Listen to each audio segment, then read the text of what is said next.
Prazer carnal. Pediram-me que fizesse um vídeo sobre um tema que raramente eu toco, porque eu me tornei ateu. Mas que não fosse um vídeo em que eu recuperasse a longa tradição do ateísmo ocidental, por exemplo, em Demócrito e outros gregos clássicos, ou especialmente no iluminismo a partir do século XIX, quando o ateísmo se torna inclusive uma posição política contra o poder da igreja ou contra a sociedade que muitos ateus queriam transformar como um todo, inclusive pela religião. Que eu não fizesse uma aula de história do ateísmo, apesar de eu já ter dado muitos cursos sobre esse tema. Em primeiro lugar, eu quero dizer que a minha posição pessoal não é uma defesa de uma posição. Ela só tem validade para mim. Uma das coisas mais desagradáveis é alguém querer convencer insistentemente outra pessoa da sua própria posição. A experiência que eu vou narrar não é uma experiência para você abandonar a religião ou se tornar ateu, isso é uma escolha sua. Eu fui muito feliz quando era religioso e consigo ser feliz sendo hoje não religioso. Mas que acompanhem com o meu pensamento uma explicação para inclusive reforçar a sua posição.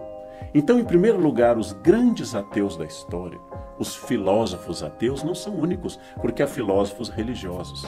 O ateísmo não é uma expressão de inteligência.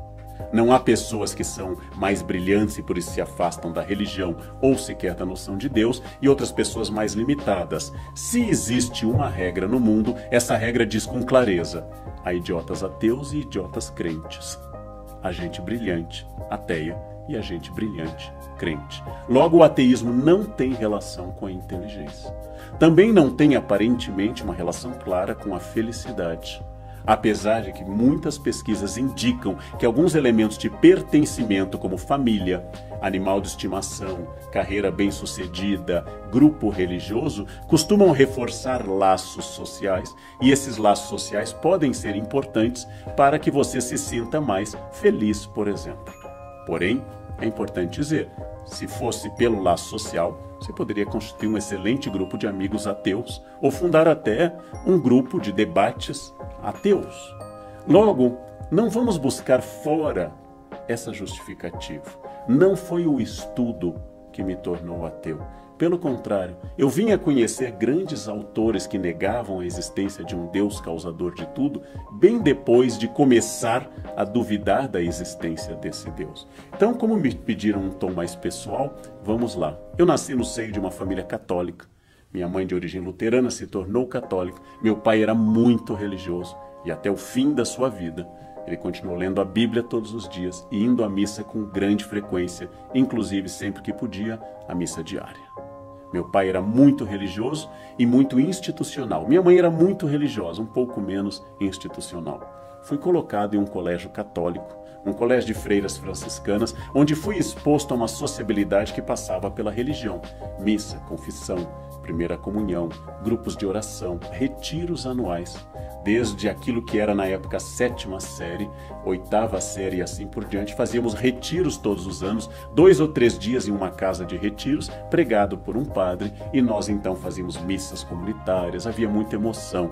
A religião estava no meu mundo e eu me tornei muito religioso. Desde muito cedo fui encantado pela arte religiosa. Por vezes eu já disse em entrevista que observar no fim da tarde de sexta-feira a luz entrando pelos vitrais da capela do Colégio São José e aqueles lindos vitrais iluminados com uma luz e a irmã Luísa tocando o órgão e cantando era uma parte da experiência de Deus. Deus estava na beleza também, estava na sociabilidade, estava em uma prática litúrgica, estava na capacidade de ir à missa, de rezar o terço, de ler vidas de santos e de aprender muito sobre religião. Eu queria ser melhor e eu queria me transformar para uma pessoa melhor. E comecei a refletir qual seria a melhor forma de servir a Deus. E essa forma me pareceu, já no primeiro ano de faculdade, quando eu já tinha ingressado na faculdade de História, eu larguei a faculdade para entrar na Companhia de Jesus. Eu quis ser religioso, eu quis ser padre. E na Companhia de Jesus tive excelentes experiências, nenhum trauma. Há pessoas melhores e piores entre os religiosos, como há melhores e piores na sua família e na minha. como há melhores e piores na universidade ou no trabalho. Não tenho nenhum trauma específico, tive excelentes professores e devo muito do que eu sou e muito do meu conhecimento a boas freiras e bons padres cultos que me ensinaram muito. Eu sou sempre grato a isso. Lentamente, durante a companhia de Jesus, e lentamente à medida que eu aprofundava meu conhecimento, vinha um incômodo pessoal e de novo meu, não seu e nem de nenhuma outra pessoa. Eu começava a achar que eu estava falando sozinho quando eu estava na capela rezando. Eu começava a achar que aquela experiência de oração não tinha ninguém escutando. Claro que essas ideias eu afastava com muita ênfase, porque eram tidas como secura espiritual, um momento em que Deus testa a alma para saber se ela busca Deus por Ele ser Deus, ou pelas bênçãos, ou pelas alegrias da oração. A secura, que muitos santos relatam, Santa Teresinha de Lisieux, São João da Cruz, Santa Teresa d'Ávila, a secura espiritual é aquele período em que a alma não encontra uma aparente reciprocidade ou que Deus fecha a sua face. Na poesia espanhola do século de ouro, São João da Cruz definiu como a noite da alma. Santa Teresinha ficou famosa por essa secura. Reza, reza, reza.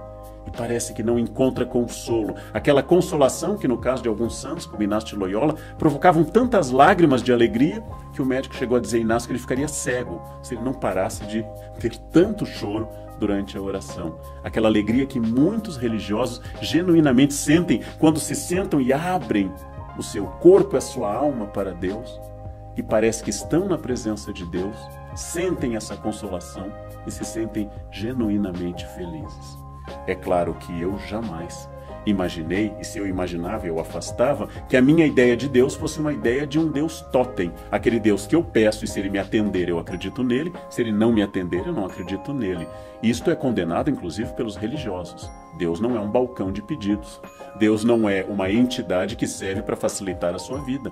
Pelo contrário, muitos místicos de todas as religiões indicam que Deus dificulta o caminho do fiel para que ele cresça. Deus envia a dor para que eu cresça. Deus envia o sofrimento para que eu cresça. Porque se Deus apenas distribuísse benesses, seriam daqueles deuses tribais que desde a origem dos monoteísmos Abraão rejeitou, Moisés rejeitou. Deus, por vezes, é pedagógico com a alma, como ensinam vários místicos. Mas o meu processo começou com essa secura. E essa secura se arrastou por muitos anos. O fato de não encontrar consolo na oração não impedia que eu continuasse sendo como eu era, alguém que ajudava nas missas, alguém que tocava órgão na missa, alguém que era sacristão muitas vezes, alguém que lia o Evangelho, ou como ministro da Eucaristia, prática católica, alguém que levava comunhão para doentes. Eu tinha todas as práticas religiosas e elas continuavam, e com elas o estudo da Bíblia, que sempre me pareceu um livro fascinante. Sempre me parecia um livro riquíssimo, um livro com fenômenos históricos, com descrição das cidades-estados da Fenícia, por exemplo, um livro com fenômenos poéticos, algo cheio de ricas lições para eu entender a experiência do povo hebreu, mas também a experiência do Novo Testamento e dos seus 27 livros. Adorava os trechos como o livro de Jó, que eu adoro até hoje. Tinha um encanto particular pelos evangelhos, em particular Lucas e João. As cartas de Paulo, o hino à caridade contido na Epístola aos Coríntios, se me emocionavam sempre. E me emocionam, seja na Bíblia, quando Renato Russo canta Monte Castelo. Ou seja, era uma experiência existencial. A arte sacra sempre me seduziu. Ícones, canto gregoriano, literatura religiosa. Eu dizia na época e digo até hoje que sem a religião você não entende grande parte da cultura ocidental. Você não entende o que é uma catedral, não entende o que é Divina Comédia, você não entende nada disso. Não entende sequer as metáforas literárias, como, por exemplo, Machado de Assis escreve Esaú e Jacó. Afinal, uma dupla de irmãos que na Bíblia brigam bastante. Ou seja, era uma experiência muito grande, mas junto com a secura uma percepção de que tudo que estava nos evangelhos e no Antigo Testamento, nos livros religiosos, era expressão de uma época. Uma expressão rica, mas expressão de uma época. A posição sobre a mulher, a posição sobre o poder do homem, a posição sobre sexualidade e casamento, a posição sobre o poder do homem dentro do casamento eram expressões de uma época. Não ruim, apenas de uma época. Ruim aos olhos de hoje, em que tantos debates sobre igualdade de gêneros nos trazem outra posição. Mas exatamente eu começo a perceber que aquele texto é um texto muito histórico e fala de uma concepção muito histórica. e fala de uma relação muito histórica. E aí começavam a aumentar as minhas dúvidas. Em determinado momento, eu parei de frequentar a igreja. E a quebra desse hábito, ainda que nunca tenha terminado meu encanto pela arte sacra, pela música sacra ou até pela beleza da liturgia, a quebra do hábito fez aumentar a ideia de que a vida era maravilhosa. A minha vida tem sentido nela mesma, que eu devo ser feliz e uma pessoa ética, eu devo ajudar o maior número de pessoas possível e já como professor que eu pudesse me encaminhar para a educação e para o auxílio no conhecimento.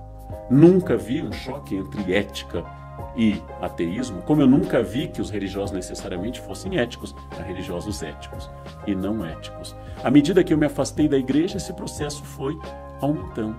Muitas pessoas me dizem, mas e quem criou tudo? Eu não sei. Mas você também não sabe, eu dizia para os religiosos. Você também não sabe quem criou tudo. Apenas você crê que seja aquela pessoa que lhe disseram que criou tudo. E é um problema você reduzir Deus a um espaço de explicação dos hiatos da ciência. Porque à medida que a ciência avança, a sua fé vai começar a diminuir. Se os gregos diziam que o raio era a expressão de Zeus, no momento que eu sei que o raio é uma descarga elétrica entre o Sol e a nuvem, Zeus vai desaparecer. O mesmo vale para todas as outras entidades religiosas.